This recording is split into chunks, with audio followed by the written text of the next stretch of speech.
As you could see from the title of the video, I'm making my first game in PICO-8.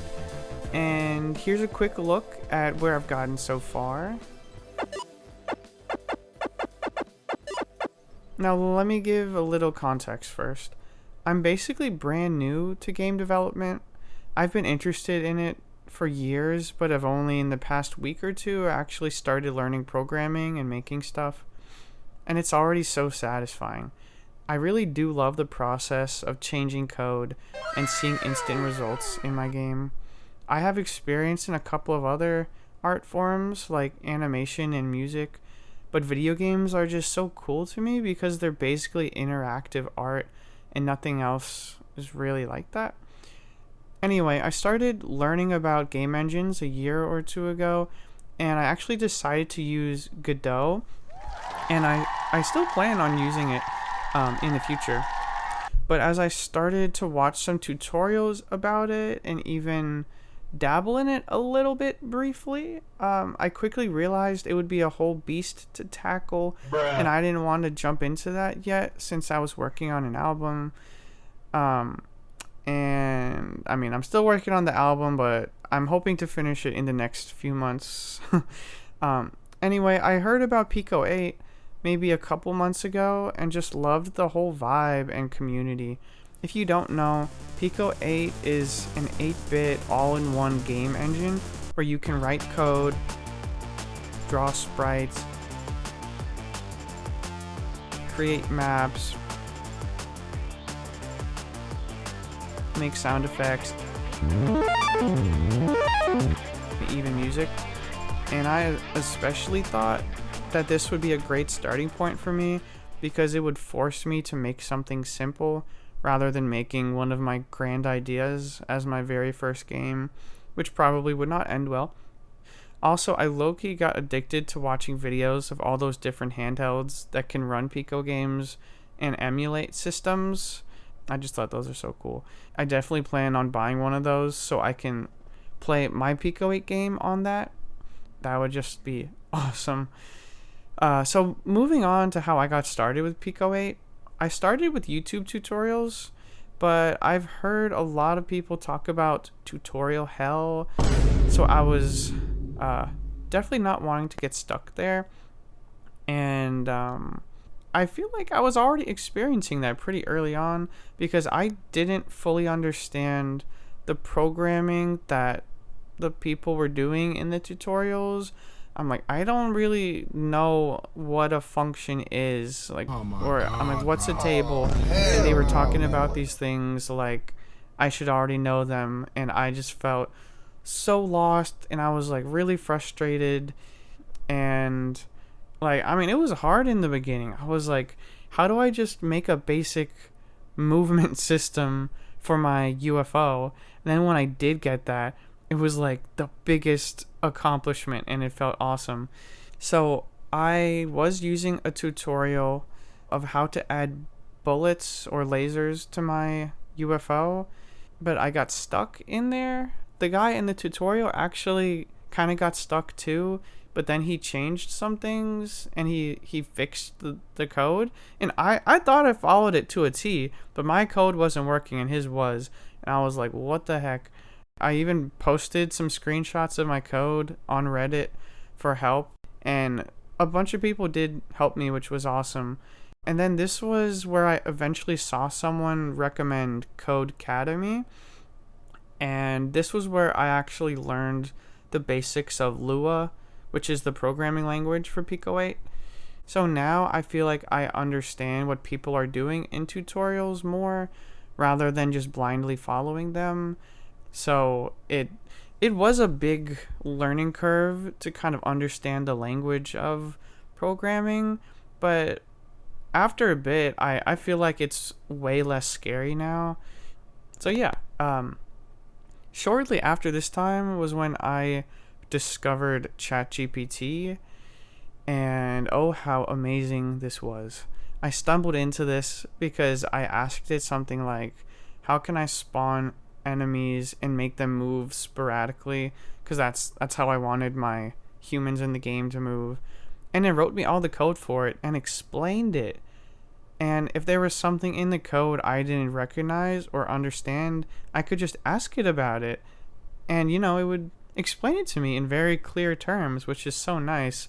Because when I was watching the YouTube tutorials, they might just make a table for something, or they do a for loop. And I'm like, these aren't things I'm familiar with at all. And like, sure, I can just Google them separately, but to get an explanation in the context of your code for your game is just so helpful. But the great thing was I was learning throughout this whole process. So like I could even describe my bugs to ChatGPT and it would tell me what I could try changing in the code. Speaking of bugs, that was actually the first footage I recorded of my game before I was even planning on making a video like this. And the human movement was definitely a tough nut to crack. They were doing all kinds of things that I didn't intend for them to be doing, and while it was funny, that's not how I wanted it to be in the game. So I had to figure out like, how do I make their movement sporadic but not too crazy? How do I keep them within the confines of the screen but not have them bounce around like crazy people? So that was challenging and it took a lot of tweaking, but I'm really happy with where it is now. Also, on ChatGPT, as I've used it more, I can see how easy it could be to just rely on it to write all the code for you, and I don't want to fall into that trap.